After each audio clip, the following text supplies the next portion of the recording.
I got this in the mail this morning. Well?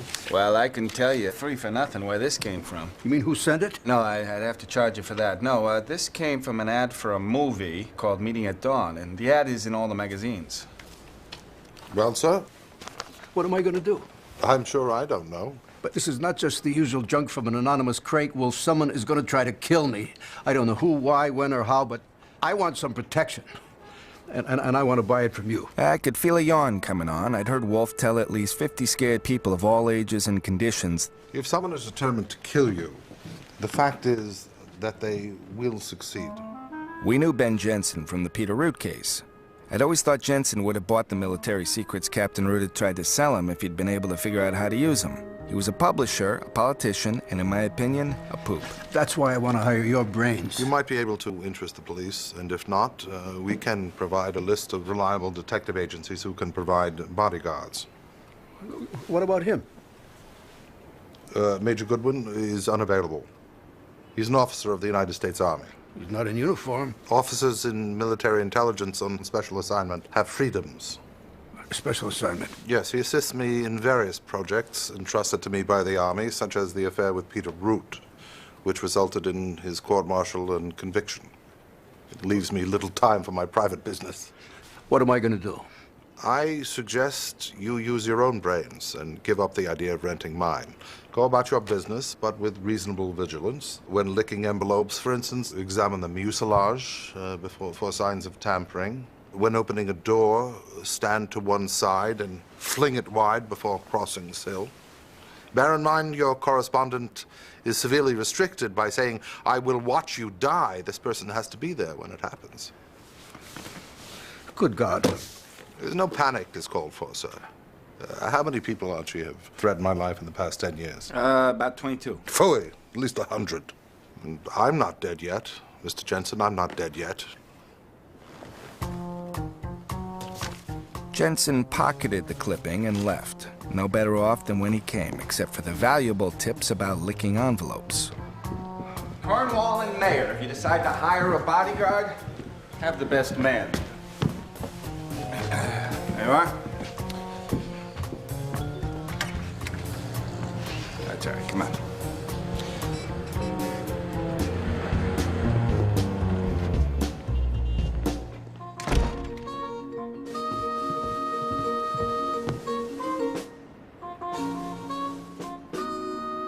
What the devil are you doing? I am trying to look as much like an officer as possible, sir.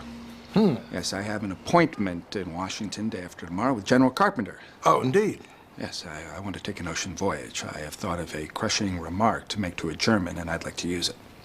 That's nonsense. Every attempt you've made to go overseas has been denied. Yes, I think Carpenter will see my point. Look, I admit that you are a great detective, a champion beer drinker, and a genius. But this is a hell of a way to spend a war. If Carpenter calls and you tell him that you can't do without me, well, then I am going to put gristle in your crab meat and sugar in your beer.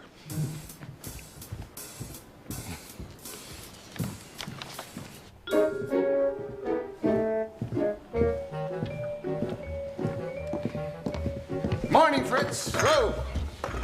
Oh, I've got it. Archie. The next morning, I decided to join my employer for breakfast. Where's Fritz? Archie, why are you serving me my breakfast? I knew he couldn't miss the banner headline about last night's murder of a certain familiar publisher. It turns out Ben Jensen paid us a visit the same day he stopped a bullet.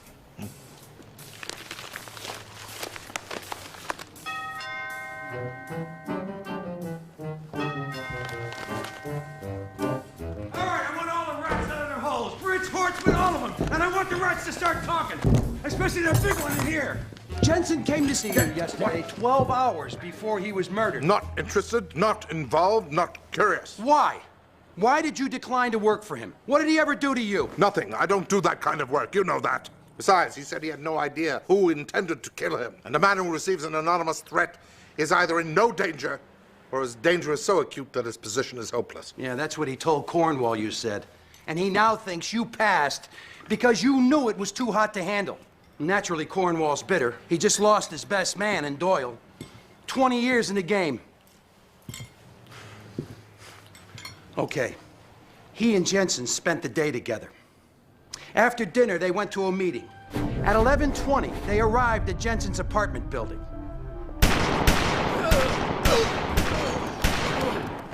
Two men dead, and you gotta get upstairs to your damn horticulture. What about witnesses? Stebbins said there were none. The two 7th Avenue models who found the bodies never heard of Jensen. The doorman was in the basement stoking the water heater. The elevator man was taking a tenant to the 4th floor. And beyond that, all we got is the population of New York City. Hey! And that's why I came to see you. For God's sakes, give me what you got. You can see I need it. I repeat, sir, I am not interested, not involved, and not curious. Now, I would appreciate if you would leave my bedroom. With pleasure.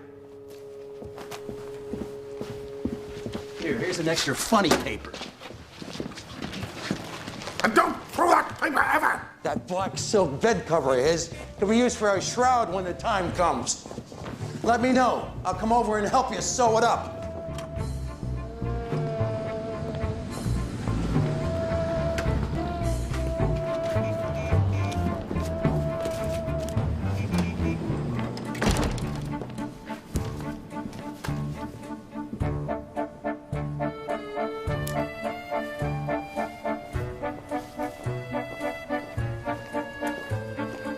This is a violation of our agreement, Tachi. I suppose so, but I ran across something in the mail I thought you'd find amusing. Sure is a coincidence, huh? The edges are clipped closer to the words on this one. Yes, I will deal with the mail at 11 o'clock as usual.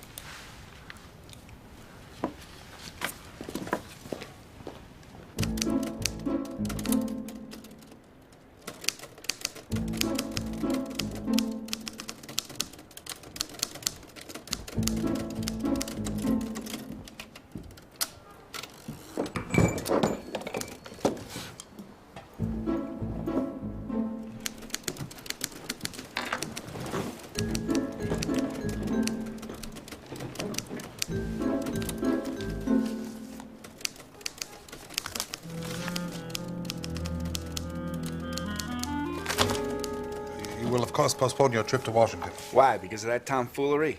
No panic is needed. You intend to go? Yeah, just don't lick any envelopes, and bear in mind your correspondent is severely restricted as... When do you leave? I'm booked on the 6 o'clock train. Oh, good. Then we'll have the day then. Your notebook. But first, a comment on your jocosity.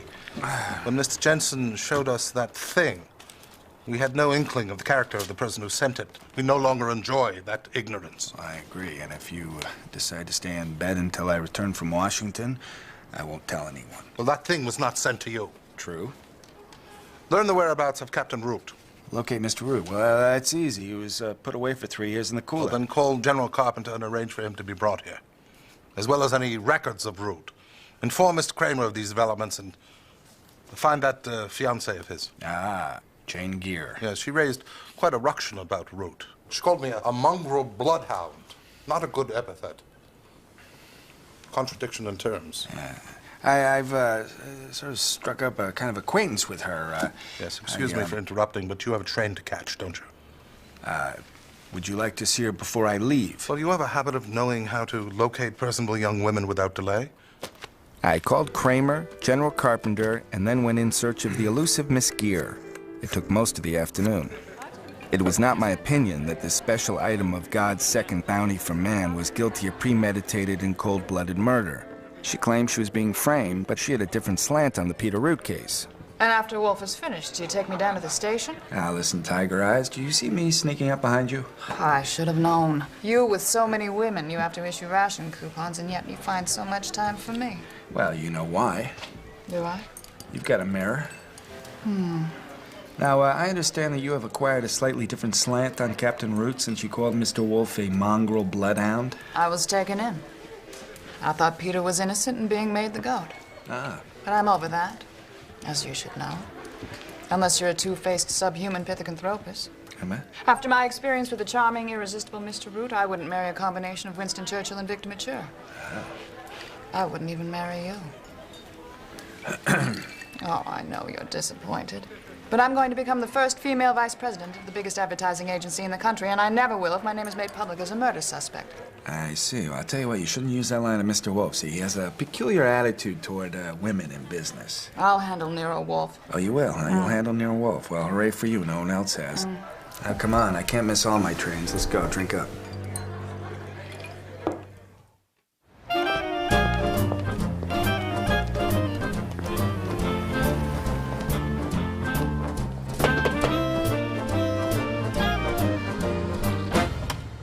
Good evening, Mr. Goodwin. Good evening, Mr. Brenner. Is he in his office? No, he is in his room.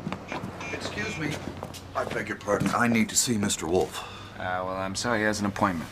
I'm Emil Jensen, the son of Ben Jensen, who was killed last night. Ah, well, that's different. There wasn't much of a father-son resemblance, but that's nature's lookout. I'm busy enough as it is. When I heard about my father, I got leave. I'm still rather disconcerted. Oh. Oh, No. here, let me.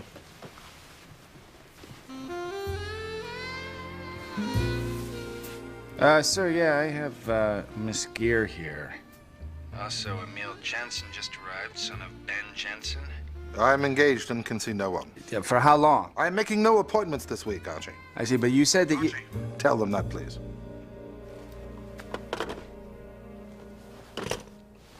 Mr. Wolfe sends his regrets, but he will be unable to see you this evening. After dragging me up here? Sir, with all due respect, my father had a conversation with Mr. Wolfe that I would like to know about. Yeah, that's just the way it goes. There's nothing I can do about Not it. to mention the fact that I had a whole evening planned for myself, and it all changed for me to be here, and now look what happens. Yes, I can see your point, very much so. But, you know, all parties have to agree upon a meeting. 2 out of 3 doesn't cut it. Miss Gear, Yes. I'm sorry about your troubles, but it seems hopeless, at least for this evening. Here, The three of us had an extended conversation that got nowhere, other than to increase Major Jensen and Jane's inclination to cast sympathetic glances at each other. perhaps you and I could join forces on a taxi. Going down the stoop, I noticed she steadied herself on his unobtrusive arm. That showed astonishing progress, as she was by no means a born clinger. This is what you were engaged in? When's the next train? 7. Well, what the hell? I can put it off a week.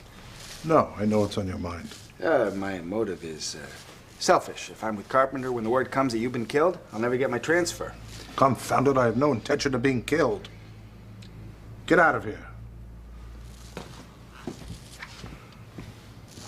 Your role as Mr. Wolfe's assistant is absolutely vital. At the Pentagon, General Carpenter and I had a frank discussion regarding my role in the war effort. He saw no reason to change it. Play ball, son. Whoreson cur. That's rather a nice little epithet, isn't it? Whoreson cur. A bit medieval, I must admit. Why did you not listen to Mr. Churchill? Did he tell me something? He was warning us that the Germans were rebuilding, violating Versailles. Oh, well, yeah, Versailles, yes. Well, I've actually heard that it's a very nice place to live, and probably the reason the French had that revolution. Exactly. Allons enfants de la patrie, hein? Reason was the goddess then. And then came Clausewitz. And he rules us all. Yes, sir. Well, thank you, sir. Well, now that you're here, why not stay around a few days? We'll get Colonel Ricky to see if there are any questions about Mr. Wolfe's current cases. Yes, sir.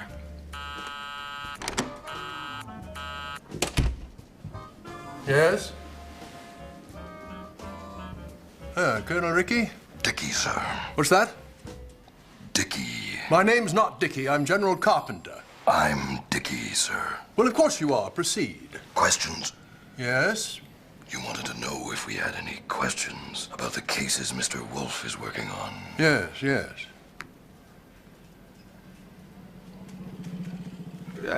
If I may, sir, we were talking about why it is we didn't listen to Churchill.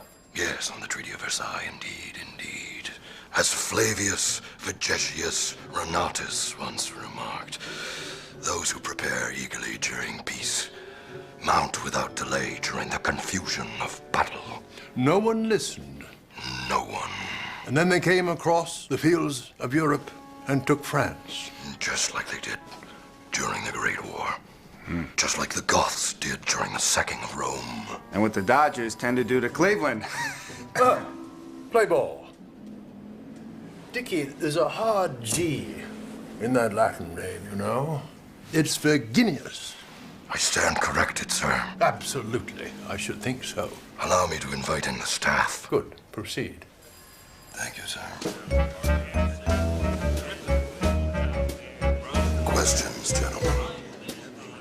I spent the next 2 days in a room full of colonels, putting our heads together to come up with a question.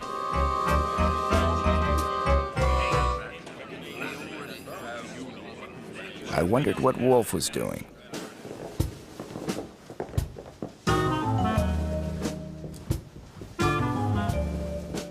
Mr. Root. Mr. Wolfe. Well, I understand you think I have been trying to murder you from my prison cell. Conspirators have a long reach. What?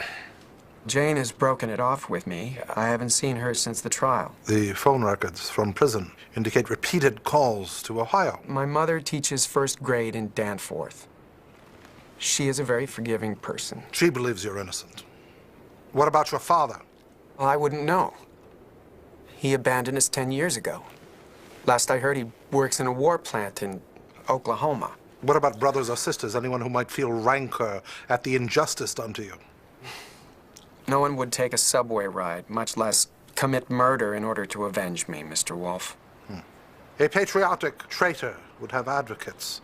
A merely greedy one has none. You have built your own prison, sir.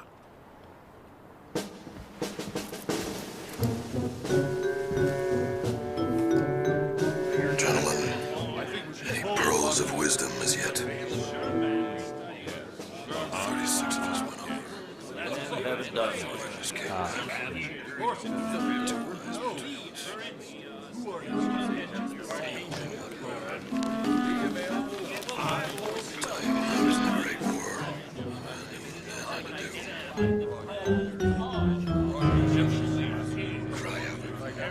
Restraint be damned. That's the price of freedom. Questions?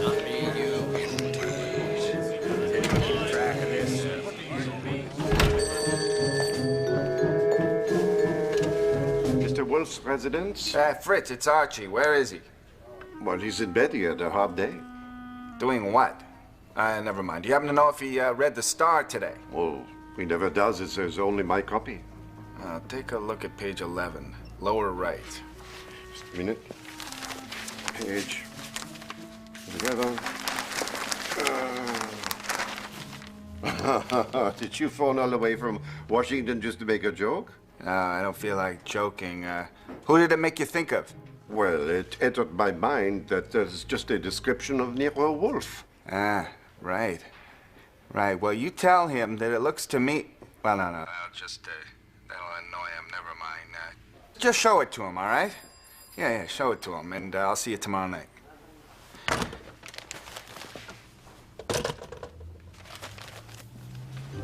At the Pentagon, the room full of colonels fed me lots of unnecessary details. Having finally had the time to analyze the situation, I realized that it turned out to be a game of Ring Around the Rosie. For a minute, it looked sticky, but I wouldn't undertake to report all the combinations they tried. I calculated the odds at 10 to 1 that by morning no one would remember I'd been there.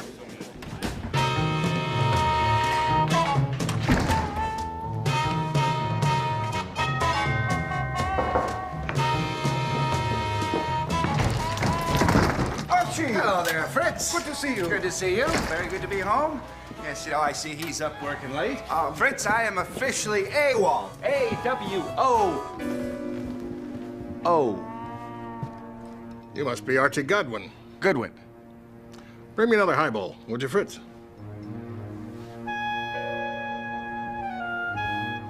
Did you have a good trip, Archie?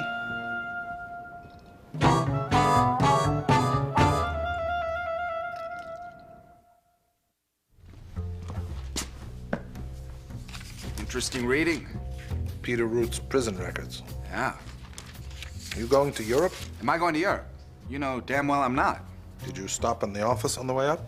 Yes, and until he asked Fritz for a highball, I thought I was talking to you. Shut up. No, the resemblance between the two of you is remarkable. You paying him out of petty cash? His social security? Shut up. His name is Hackett. He's a retired architect with the manners of a warthog. Oh. However, his appearance is suitable, and he is such an unsurpassed nincompoop, he'll risk his life for $100 a day. Now, if he keeps on calling me Archie, I'll show you risk. Well, I don't know. I mean, why don't you just stay put until the bird that killed Jensen is caught? By whom? Mr. Kramer? He's wasting the money of the people of New York to prove Emil Jensen did it. Jensen? Jensen just got back from Europe. Yes, and discovered that his father had filed for divorce. The father and son quarreled, and so despite the fact that he has no motive for killing me, Mr. Kramer put 100 men on his trail. It's intolerable asininity. And I sit here, handicapped. The men I trust are all off to war, except you, and you bounce around. He was piling it on. I knew better than to contribute a note of skepticism when he was in one of his romantic moods, having been fired for that once. I am taking the only way open to me. The killer is bold to the point of rashness now. And he can be tempted, which is why I want you to take Mr. Hackett around town tomorrow, wearing my coat and my hat and using my cane. Doing something like that might get someone killed. Yes. Perhaps Mr. Kramer has a man who resembles you and is alert and resourceful. I mean, there's no point in doing this if an attempt on Hackett's life leaves us as empty-handed as we are now. No, yeah, I'll do it. Yes, Kramer may be able to find someone as resourceful as me, but I doubt if he'll find someone as, well, you know, handsome. I meant no offense. Oh, none taken, no. But clearly you're under a strain, see, yes. It's very evident, you know, Hackett's life in jeopardy. It's made you nervous.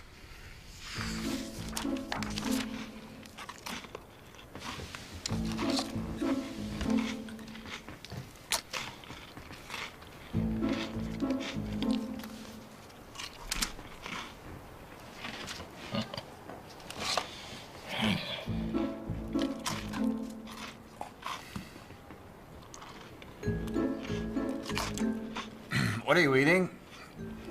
Ginger snaps. Ginger snaps. I didn't know we had any. We didn't. Fritz didn't seem to know what they were, so I walked over to 9th Avenue and got some. When'd you do that? Just a little while ago. Oh.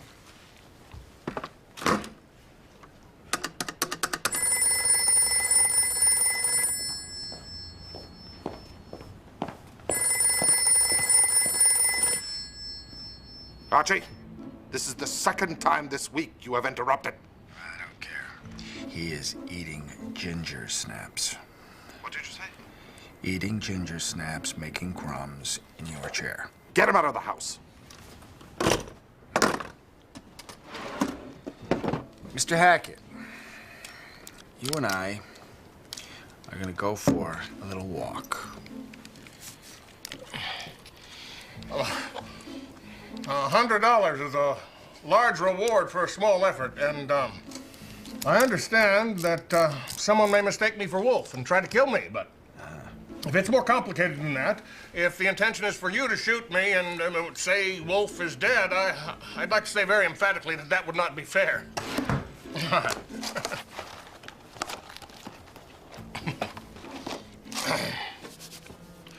Confidentially, Archie, I don't expect anything to happen.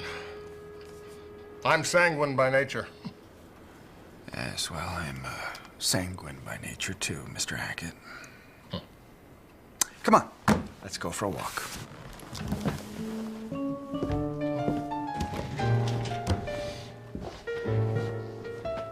Now that's what I like. Fresh spring green. Some tiny little checks. No, you prefer yellow. Yellow? Yes. Like the sun, the spring sun, which makes things green. No, I don't think so. Mr. Wolfe, you wear yellow shirts. Yellow. Yellow. Well, this is really quite exciting. I didn't realize accepting this position, I'd gain a whole new wardrobe. Could we stop at the art gallery next?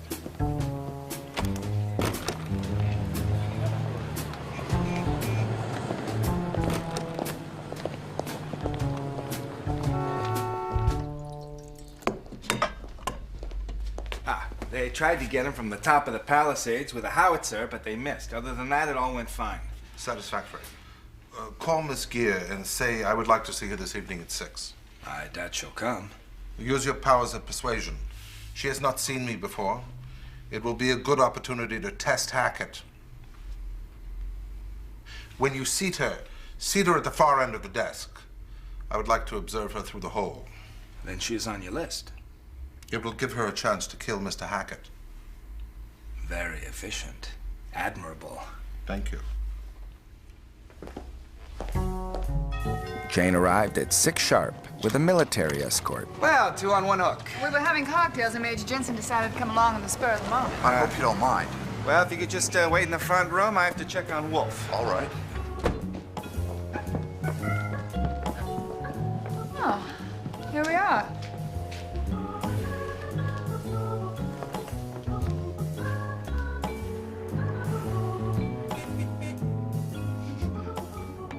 With Hackett primed only for Jane, we'd be pushing our luck to confront him with a meal, too. I needed new orders from headquarters. She brought an outrider, a Major Jensen. I put them in the front room, but the connecting door to the office is slightly open, so Hackett could be seen. Confound it. Go to the front room by way of the office and close the door behind you. Who fired that shot?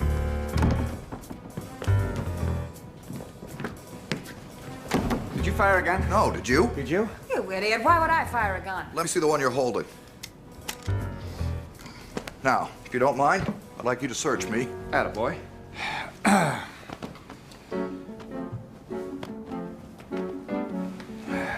Oh, my God. I offer no apologies. You're fine. Now, we're gonna go into Mr. Wolfe, discuss this. Well, I'm not going. I'm not walking into some frame-up. Miss Gear, Major Jensen, Mr. Wolfe. Mr. Wolfe is bleeding. Fritz! Which one was it, Mr. Wolfe? Which one was what? Who shot you? I don't know. I must have dozed off. It's been a big day. Fritz, if either of them so much reaches for a handkerchief, shoot them. Excuse me, those instructions are dangerous. He could. He's fine. It's okay. My head. Is it my head? No, it's just a little nick on your ear. I'm not hurt? Let's go wash it off. Fritz, they're clean. I've checked. But if one of them tries to exit, plug them.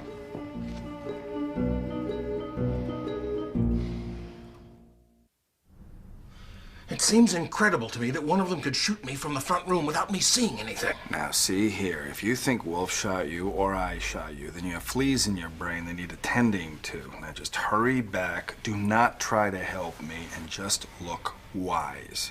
And if everything goes as it should, there's an extra 100 in there for you. 200. I was shot at.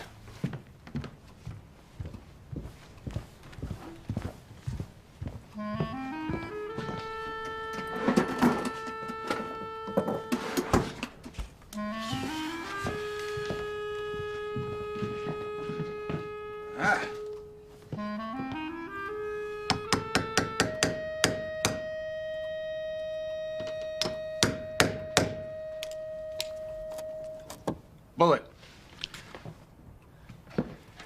Mr. Wolfe, this is what nearly killed you. Now, the way it passed through your ear and into this wall, right into the plaster, certainly indicates that it must have come from that front room. You've ruined my wall. I can't abide patched plaster. Mr. Wolfe could have fired that bullet himself. Well, why don't you inspect his face for powder marks? He just washed them off. They don't wash off. Here you go. No powder. Still wrapped in a towel. I'll tell you what, I'll give you a gun. You try it, aiming 1 inch from your temple. I would suggest... Did I find the gun? Yes, I was just on my way to do that very thing. If you were going to examine that room, Sit down, brother. Don't forget whose house this is. Remember, Fritz, one false move, shoot him in the knee.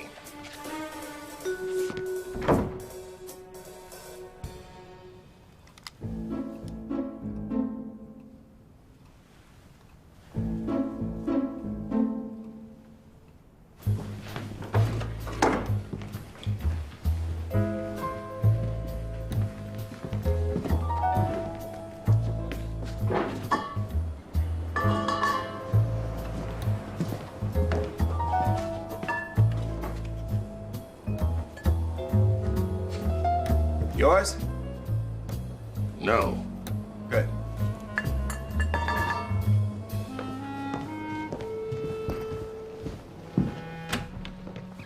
This is an old veteran. It's a Granville 38. Pretty nice, huh? Somewhat recently fired. You unspeakable rat. This is a frame. The dirtiest frame up in history. Well, I want my lawyer. In fact, that's where I'm going, and you can't stop me. Huh. Well, now I know you framed Peter Root, and I let this skunk talk me out of it. I will not tolerate this. You come here and you try to kill me. You nearly do kill me. Then you abuse me about a Peter Root, and I've never heard of this fellow Peter Root. This fellow? You listen to me, young lady. I'm not listening at all.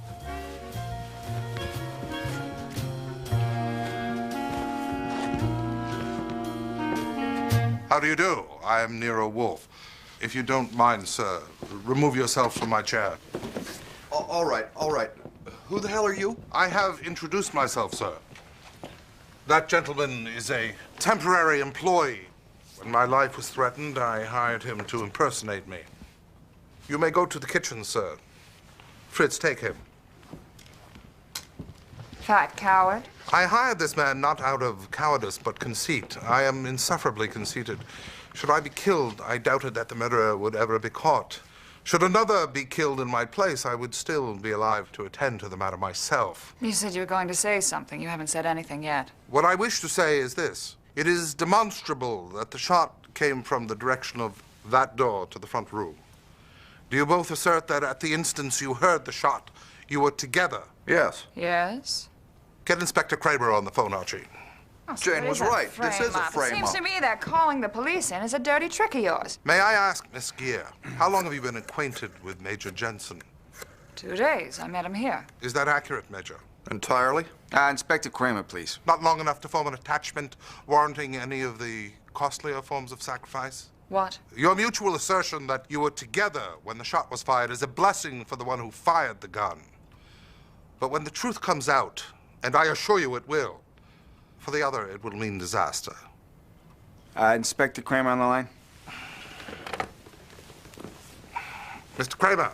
Yeah, what? Yes, I have a bullet and the gun which recently fired it. What? I want the bullet compared to the bullets which killed Jensen and Doyle. Well, I'm going, and nothing you can say is going to stop me. Do you want to stay and talk to Mr. Wolfe or leave and talk to the police? Just as I thought. You'll stay and talk to Mr. Wolfe. Right this way. Major Jensen. Oh.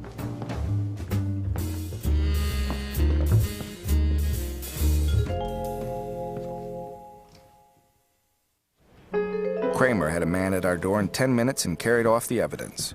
Wolfe proceeded without him. Miss Gear, where were you when the shot was fired? We were both over there. And then I remember I went towards the window to freshen up. I heard the shot and turned. Emile was hurrying toward the hallway, calling, "Who fired that shot?"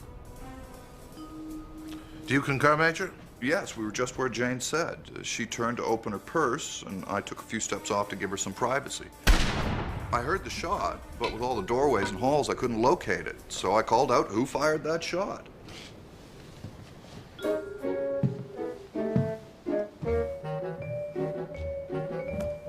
After Wolfe was done with his questions, we spent 2 tiresome hours waiting for the results on the bullet and the gun, during which time I got a kick out of watching Wolfe's poison work on Jensen and Jane.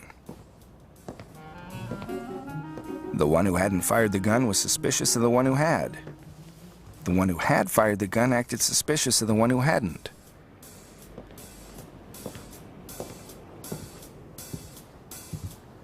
From the looks they were giving each other, they were not friends. The only good way to get a suspicion out of your mind is to get something else in. But I couldn't stop being curious.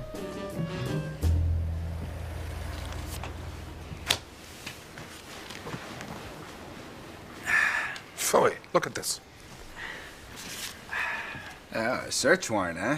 I'm surprised you two are still alive. What's it for? The entire premises. You sent me the gun that killed Jensen and Doyle. That's the gun, and you sent it to me. Now I want the murderer. Is he here? I'm searching the house, Wolfe. And I'm not begging you. I begged you before. The acceptance of your salary is a fraud upon the people of New York. Start searching. If you do, you'll never catch the murderer. Oh, I won't, huh? Why? Because I already have. The hell you have. Now, your report on the gun settles it. But you're not equipped to handle it. Tear that up. I know you, Wolfe. God, I know you. But I'm willing to talk before I execute it. No, sir, I will not submit to duress. Either tear it up or proceed with it. And I will speak to the district attorney about why the murderer got away.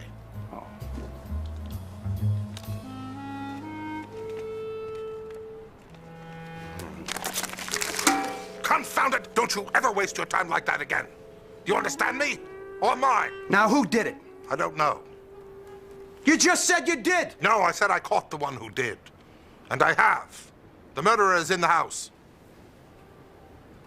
He's not your client, is he? There is a man and there is a woman in the front room. Now, granting one of them is the murderer, the question is which one? I suggest you inspect the crime scene. Now, why didn't I think of that?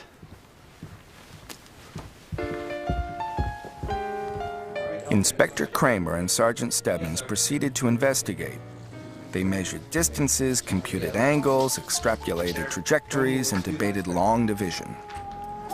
Give me the measurement the other end. Keeps it Danny. It's jacked up. Yes, sir. Straight. Fritz, Yes, sir. where is the other cushion? What other? There are 3 cushions on that couch. Did you remove one? No, sir. There were 3 here yesterday when I cleaned up. I want you to find it. Archie, help him. I want to know if that cushion is in this room. 35. You think it's a straight trajectory or from here? Let go of it. What's the matter with him? This is a police investigation. Do you mind, Goodwin? Ah. Archie, get everyone out of my office at once.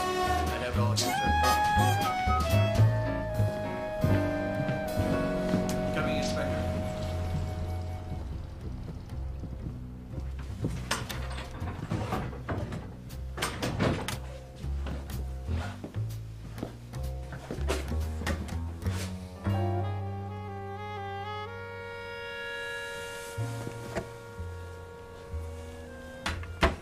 Archie, find out if anyone has fired any of your weapons recently.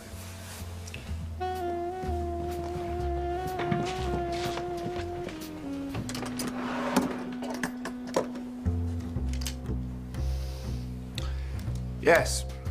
This one. Very recently. Cha! Assemble everyone in the office. Everyone? Everyone. Archie, I appreciate being asked, but I've had quite enough for one day. I've just been shot at. Okay. I have no desire to go back into that room with a murderer. I just want to get paid and go home. Yes, okay, now listen. When I am asked to fill an order, I do so. Now, Mr. Wolfe has asked me to assemble everybody out there, so come on. No! Archie!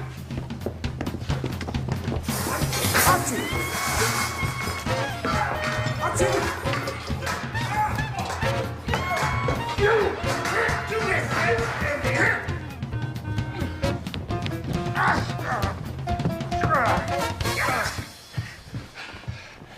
He was a little reluctant.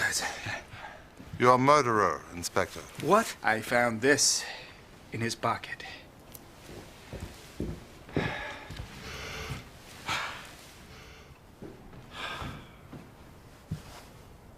Yes, we will want to check that for blood. Whose? Oh, it's a farce, Inspector. Low comedy. No, I know this guy. Let me introduce Mr. Thomas Root, father of the imprisoned Captain Peter Root. One more day. One more day. Yes, no doubt, sir. One more day. One more day, and I'd have been killed. With suspicion centered on Miss Gear or Major Jensen because of your flummery. Unfortunately for your plan, I became interested, involved, and curious. I am the father of a wronged man. A wrong that needed to be set right. Peter said he never knew his father. His telephone records say otherwise. Vengeance should have been mine. Wait a minute. All you got is this scout knife. And how does he fire a gun from in there and beat it back to your desk? With my cushion. Huh? Knowing Miss Gear was coming, Mr. Root waited for a moment when he was alone. With the cushion to muffle the gun, which he wrapped in a handkerchief to prevent fingerprints or powder residue, he embedded a bullet in the wall. stashed the pillow in the desk, and planted the gun in the vase. When Miss Gear and Major Jensen arrived, Root got a gun from Mr. Goodwin's desk and fired it through the pillow in the drawer. Undoubtedly, we will find that bullet torn into my floor.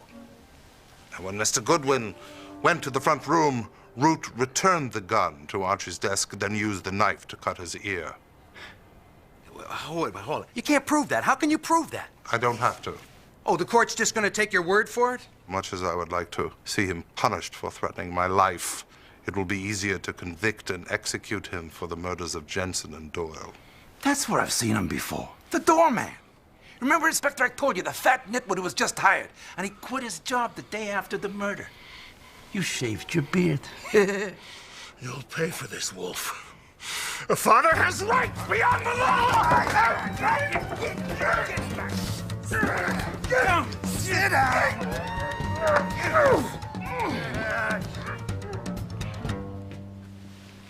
I invite comment. Anything from irony to derision to the fact that I paid $100 a day to let live in my house, eat my food, and sit in my chair a man who was resolved to kill me. I wish you would take him somewhere else, Mr. Kramer. I've seen enough of him. Yeah, I can't say as I blame you. Get him out of here. Come on, Tommy Root. Let's go. I got him. I got you.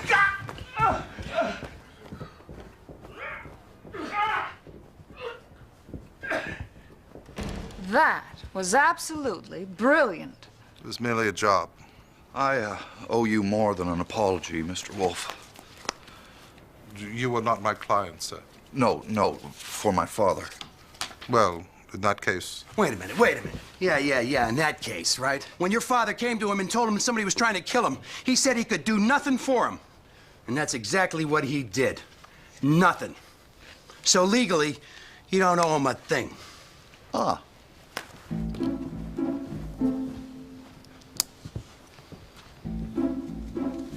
The meal. Well, thank you very much, Inspector. Well, you're welcome, Major Stay-at-Home.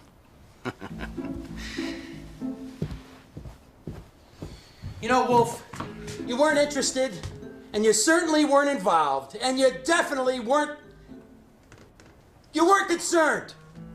Curious. Same thing!